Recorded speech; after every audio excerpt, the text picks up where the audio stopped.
Hello everyone. Class 12 की एक और पोएम में आप लोग का स्वागत है जिसका नाम है कीपिंग क्वाइट। ठीक है, क्लास 12 की है, बहुत इंपॉर्टेंट पोएम है। जितने भी पोएम है, जितने भी आप लोग के इंग्लिश के चैप्टर्स हैं, सब अपलोड हो रहे हैं। धीरे धीरे आप लोग ज्वाइन कर सकते हैं, चाहे 9th का स्टूडेंट हो चाहे 12th का स्टूडेंट, जो भी स्टूडेंट हो वो देख सकता है। ठीक है, तो स्टार्ट करते हैं सेशन को। और इस सेशन पे अपन लोग बात करेंगे एक जो पोएम है आपकी कीपिंग क्वाइट उसकी। ठीक है, कीपिंग जो क्वाइट पोयम है क्लास 12th की है। इसको लिखा है, जो वो लिखा है पैब्लो नेरूडा ने। ठीक है, पैब्लो नेरूडा ने अपनी ये पोयम लिखी है। ठीक है, और इसमें उन्होंने बताया कि हमें कैसे कुछ पल शांत रह कर के भी क्या करना चाहिए, कुछ चीज सोचनी चाहिए। ठीक है, कैसे हम एक दूसरे पे सामंजस्य बनाए। शांत रहने से मतलब ये भी है कि हम लड़ाई झगड़ा ना करें। ठीक है, और अच्छे से जीवन बिताएं। ठीक है, और हम जो है अपना जीवन कैसे बिता रहे हैं, काम करते, जैसे मेरा काम है कि आप लोग को पढ़ाना और पढ़ा के सो जाना, फिर दूसरे दिन पढ़ाना। ठीक है, तो ये जो अपन करते जा रहे हैं, इससे अलावा भी थोड़ा समय निकाल करके क्या करना है, अपन को नेचर के बारे में भी सोचना चाहिए, ऐसा पोएट चाहते हैं। ठीक है, तो चलिए स्टार्ट करते हैं सेशन को। और इसमें मैं आपको बता दूं, ये टोटली फ्री वर्स है। ठीक है, और जो हमारे पैब्लो नेरूडा जी हैं, ये इनका जो जन्म हुआ था वो कहाँ हुआ था, 1904 में हुआ था। डेथ जो इनकी हुई थी 1973 में हुई थी। ठीक है, और ये जो पोयम है इसको किस लैंग्वेज में लिखा गया है वो आप मुझे कमेंट बॉक्स में बताएंगे। ठीक है, ये मेरा आप लोग से क्वेश्चन है। चलिए, तो कीपिंग क्वाइट का explanation line by line start करते हैं। ध्यान दीजिएगा, लाइन से पढ़ने से क्या होता है कि कोई भी चीज छूटती नहीं है। ठीक है, now we will count to 12। ठीक है, अब हम लोग 12 काउंट करेंगे। अब यहाँ पे जो 12 काउंट करने से मतलब दो तरह से है। एक तो 12 घंटे होते हैं दिन में, आप लोग को पता होगा, वैसे 24 होते हैं, लेकिन 12-12 करके पीएम एम करके 12-12 होते हैं ना पीएम। तो 12 काउंट करके, तो ये मतलब इसका है। और दूसरा एक मतलब ये और है कि साल में कितने होते हैं, 12 महीने होते हैं। तो यहाँ पे जब काउंट 12 का मतलब आपसे परीक्षा में पूछा जाए तो आप दोनों बता सकते हैं, months, number of months and number of hours. ठीक है, फिर यहाँ पे बोलते हैं कि 12 तक हम लोग क्या करेंगे, काउंट करेंगे। And we will all keep still, और सभी लोग क्या हो जाएंगे, चुपचाप हो जाएंगे। ठीक है, सब लोग शांत हो जाएंगे। ठीक है, कोई भी बात नहीं करेगा। For once on the face of the earth earth ठीक है, जितने भी अर्थ में, जितने भी पृथ्वी पे रहने वाले लोग हैं, सब सबके फेस में क्या होनी चाहिए, कीप स्टिलनेस, मतलब शांति होनी चाहिए, वो बोल कुछ ना रहे हों। Let's not speak in any language, कोई भी कोई भी प्रकार की भाषा नहीं बोलेगा। ठीक है, मतलब चलो हम कोई भी प्रकार की भाषा नहीं बोलेंगे, ऐसा पोएट कहना चाहते हैं। एक्चुअली ऐसा कहने का मतलब है कि जैसे मैं हिंदी बोलता हूँ, कोई इंग्लिश बोलता है, कोई स्पेनिश बोलता है, कोई जापानी बोलता है, कोई, बहुत सारी भाषाएं हैं। तो जितनी भाषा बोलेंगे उतनी ज्यादा क्या होगी, टकरार होगी। ठीक है, क्योंकि समझ में नहीं आएगा, लड़ाई झगड़ा होगा। तो यही पोएट बोलते हैं सब लोग शांत रहेंगे। लेट्स स्टॉप फॉर 1 सेकेंड, सभी लोग 1 सेकंड के लिए क्या रहेंगे, शांत रहेंगे। 1 सेकंड मतलब यहाँ पे है आपका एक क्षण। ठीक है, सब लोग क्या होंगे, शांत होंगे। ठीक है, और क्या करेंगे, and not move our arms so much, और अपने आर्म्स को बिल्कुल मूव नहीं करेंगे। आर्म्स मतलब होती है दो चीजें, एक तो आपका हाथ का जो आर्म्स होता है उसको मूव नहीं करेंगे, मतलब कोई काम नहीं करेंगे। और दूसरा आर्म्स मतलब होता है वेपन्स, मतलब जो हथियार होते हैं उसका भी यूज नहीं करेंगे। हथियार क्यों यूज करते हैं, जब लड़ाई झगड़ा करते हैं, तो लड़ाई झगड़ा नहीं करेंगे तो हथियार भी यूज नहीं होंगे। तो यहाँ पे पोएट कुल मिला के ये कहना चाहते थे कि हमें क्या करना है, 12 तक काउंट करना है, सभी को शांत रहना है, पृथ्वी में जितने भी लोग हैं सबको शांत रहना है, कोई भी भाषा कोई भी नहीं बोलेगा, सब लोगों को 1 सेकेंड तक शांत रहना है, और कोई भी अपने आर्म को मूव नहीं करेगा।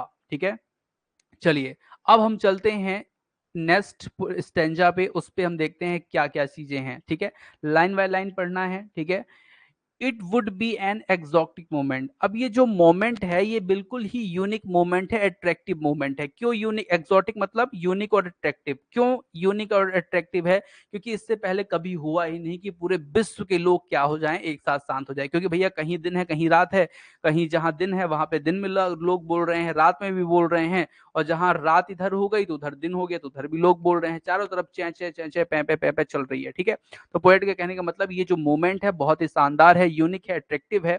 विदाउट रस, कहीं भीड़ भाड़ नहीं है, क्योंकि सब कोई क्या है, अपने आर्म्स को बंद करके रखे हैं, मतलब कोई भी काम नहीं कर रहा है। विदाउट इंजन, कोई भी मशीन नहीं चल रही है, मतलब लोग ना दौड़ भाग रहे, जब लोग लोग काम करने जाएंगे तो मशीन भी नहीं चलेगी। तो वही पोएट यहाँ पे बताने की आप लोगों को क्या कर रहे हैं, कोशिश कर रहे हैं। फिर बोलते हैं we would all be together in a sudden strangeness, ठीक है, we would all be together, ठीक है, सब एक साथ हो जाएंगे, we would all be together, सब एक साथ हो जाएंगे, इन अ सडन स्ट्रेंजनेस, ठीक है, सब लोग क्या हो जाएंगे, अचानक से क्या हो जाएंगे, एक हो जाएंगे, क्योंकि कोई बात नहीं कर रहा, कोई दौड़ भाग नहीं रहा, कोई की कहीं कोई मशीन नहीं चल रही, तो सब कैसे प्रतीत होंगे, एक जैसे प्रतीत होंगे अचानक, ठीक है। ये अजीब माहौल क्या होगा वहां पे क्रिएट हो जाएगा, ठीक है।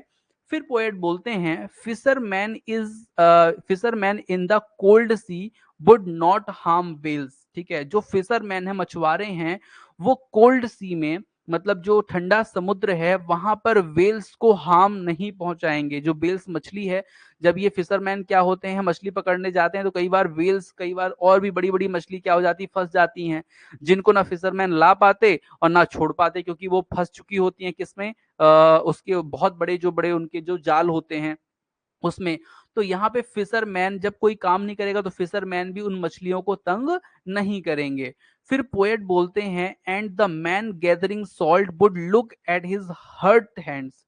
तो यहाँ पे पोएट बोलते हैं कि जो सॉल्ट को गैदर, इकट्ठा करने वाले जो लोग हैं ना, उनके जो सॉल्ट को इकट्ठा करते करते जो उनके हाथ खराब हो गए हैं ना, हर्ट हो गए ना, वो भी क्या रहेंगे, बचे रहेंगे, सेफ रहेंगे, ऐसा पोएट बोलते हैं, ठीक है। तो चलिए आगे चलते हैं, नेक्स्ट जो स्टेंजा है, थर्ड स्टेंजा, उस पे देखते हैं पोएट क्या बोलना चाहते हैं, ठीक है।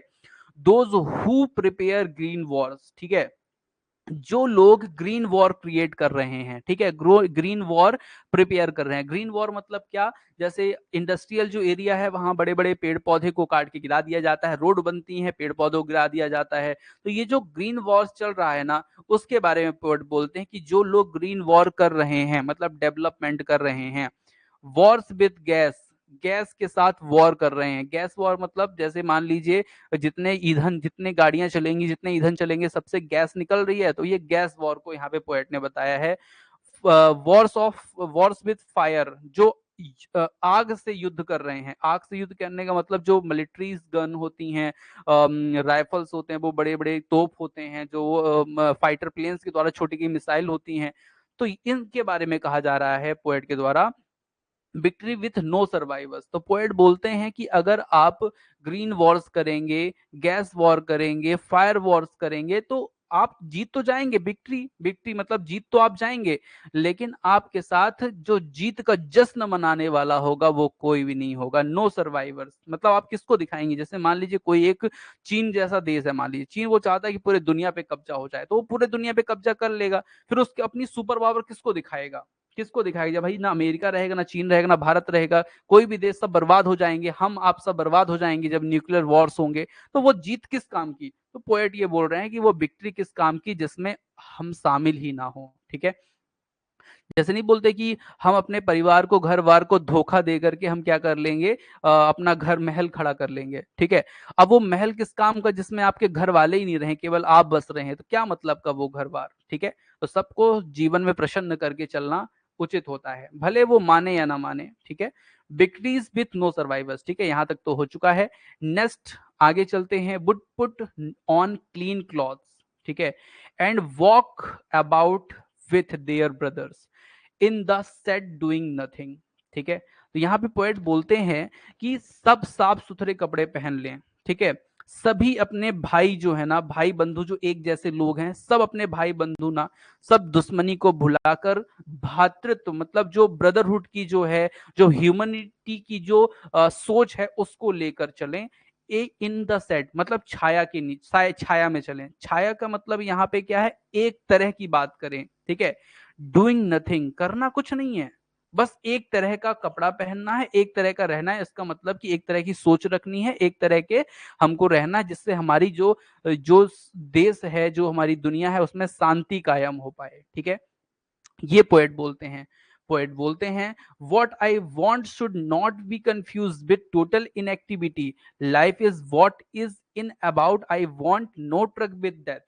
पोएट ये बोलते हैं कि हम इनएक्टिव होने की बात नहीं कर रहे कि टोटल आप इनएक्टिव हो जाए, आप लोग अपना काम करें, लेकिन ऐसा नहीं कि जिससे दूसरे को नुकसान हो। आप अपना जीवन अच्छे से जिए, ठीक है, और दूसरे को उसमें दूसरे के इंटरफेयर लाइफ में मत कीजिए, ठीक है। अगर इंटरफेयर करेंगे तो युद्ध होगा, दो देशों में, दो कंट्रीज में, दो कहना चाहिए बड़े बड़े लोगों में, ठीक है। तो जब युद्ध होगा तो क्या होगा, वहां पे केवल क्या मिलेगा, केवल लाश ही लाश। तो पोएट बोलते हैं I want no truck with death, ठीक है।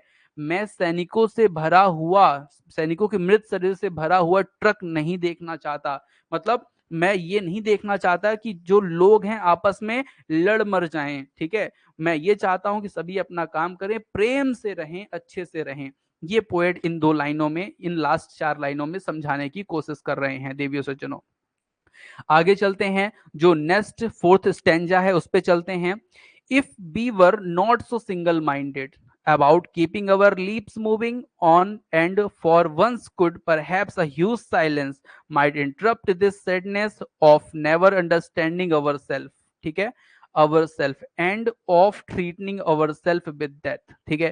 तो इन जो लाइनों का मतलब है जो पोएट हमें बता रहे हैं, वो बोलते हैं if we were not so single minded, हम लोग बस जिंदगी जिए जा रहे हैं, ठीक है। मतलब हम लोग जो है ना सिंगल माइंडेड के नहीं है, मतलब हम लोग सिंगल माइंडेड का नहीं है, हम लोग क्या है भैया, double minded, triple minded, four minded आदमी है, ठीक है। मतलब बहुत चतुर आदमी है अपन लोग, ऐसे नहीं कि ऐसे जीवन जी रहे हैं, हम लोग बहुत चतुर आदमी है। कैसे कि हम लोग का भैया जो जीवन है ना उसको हम जिए जा रहे हैं, जिए जा रहे हैं, उसमें कुछ सोच विचार नहीं ला रहे। पोएट कहते हैं यार लाइफ मूविंग तो कर रही है, ठीक है, उसको चलने दो, लेकिन कुछ और भी तो सोचो, कुछ इंटरेस्टिंग सोचो, ठीक है। तो यहाँ पे पोएट क्या बताने की कोशिश कर रहे हैं वो मैं आपको बताता हूँ, लाइन बाय लाइन समझाता हूँ, ठीक है। पोएट ये कहना चाहते हैं कि प्रत्येक व्यक्ति अपने लक्ष्य को प्राप्त करने के लिए निरंतर कार्य कर रहे हैं, ठीक है। इन लाइनों में प्रत्येक जो व्यक्ति हैं लगातार काम कर रहे हैं, निरंतर कार्य कर रहे हैं अपने लक्ष्य को प्राप्त करने के लिए। लोगों को जो है ना धमकी दी जाती है, काम करने के लिए दी जाती है ना कि इतना काम कर लेना 1 घंटे के अंदर, नहीं तो मैं आके चेक करूंगा, नहीं हो तो पगार कट, है ना, सैलरी आपकी कट, ठीक है। तो धमकी दी जाती है और डर उन्हें अंतहीन काम करने के लिए मजबूर करता है। और जो ये डर दिखाया जाता है ना, वो किस लिए दिखाया जाता है कि भैया तुम नहीं, तुमको सैलरी नहीं मिलेगी, तुमको ये नहीं होगा। तो ये जो डर दिखा करके उनसे क्या है काम लिया जाता है, जो वो नहीं भी चाहता ना वो भी उसको काम करना पड़ता है, ठीक है।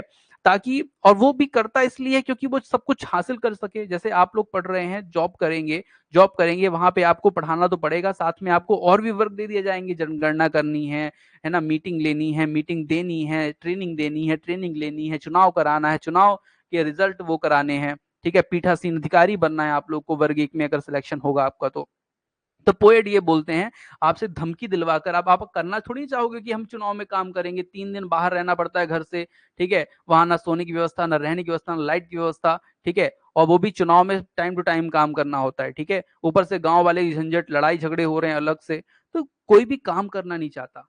लेकिन फिर क्या हो जाएगा, काम नहीं करेगा तो क्या होगा, तो उसको डर दिखाकर उससे काम कराया जाएगा। तो ये जो भाग दौड़ भरी जो जिंदगी है उसकी पोएट बात करते हैं कि उसका मन नहीं है फिर भी उससे काम कराने की कोशिश करते हैं, ठीक है। ताकि वो, और वो करता भी इसलिए क्योंकि वो हासिल कर सके, है ना। इस भाग दौड़ में उसने अपने कृत्यों के प्रतिफल का एहसास नहीं होता, मतलब वो केवल क्या करता है, काम करता है, काम करता है, उससे उसका जो उस जिस लिए उसका जो जन्म हुआ है ना, वो नहीं समझ पाता, वो ध्यान नहीं दे पाता यार मैं और भी क्या कर सकता हूँ, ठीक है। बस वो क्या है, डेथ के डर के मारे काम कर रहा है। डेथ मतलब समझ रहे हैं आप लोग, यहाँ पे डेथ का डर मतलब यही है कि वो काम कराना जबरदस्ती, ठीक है। अगर काम नहीं होगा तो पैसा नहीं मिलेगा, वही तो डर है, ठीक है देवियों सज्जनों। आगे चलते हैं फिफ्थ स्टेंजा में, और भी हम इस फिफ्थ स्टेंजा को समझते हैं, और ये लास्ट स्टेंजा भी है देवियों सज्जनों। पोएट बोलते हैं क्या, पोएट यहाँ पे कहते हैं कि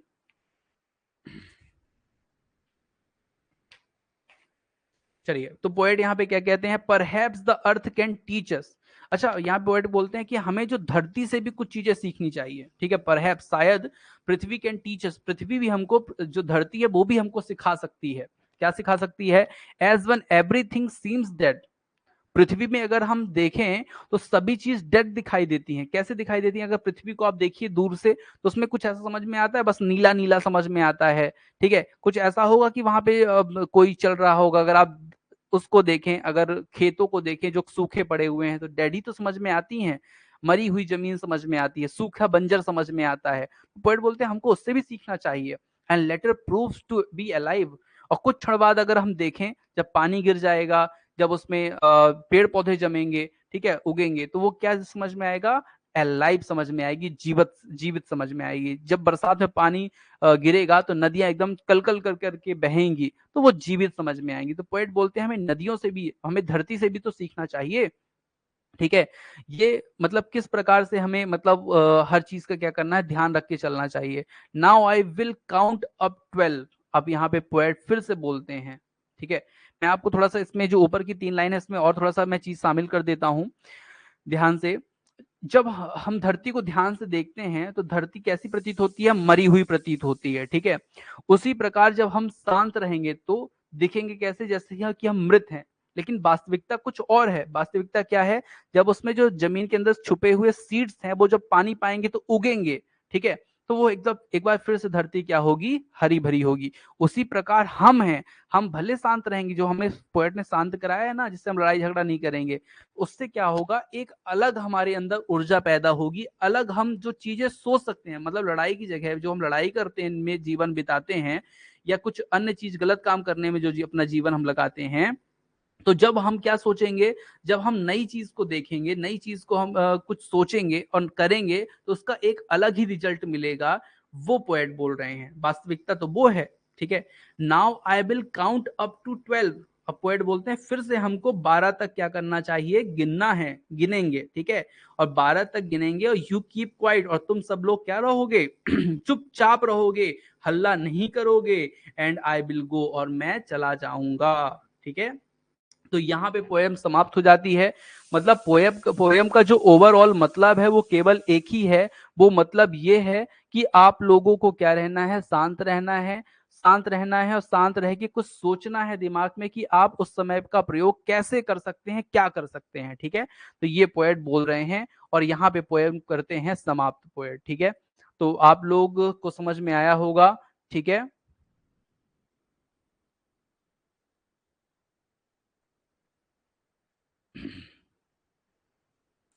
चलिए, थैंक यू। सभी लोग नेक्स्ट सेशन पे जुड़े, उसमें हम लिटरेरी डिवाइस का डिस्कशन करेंगे।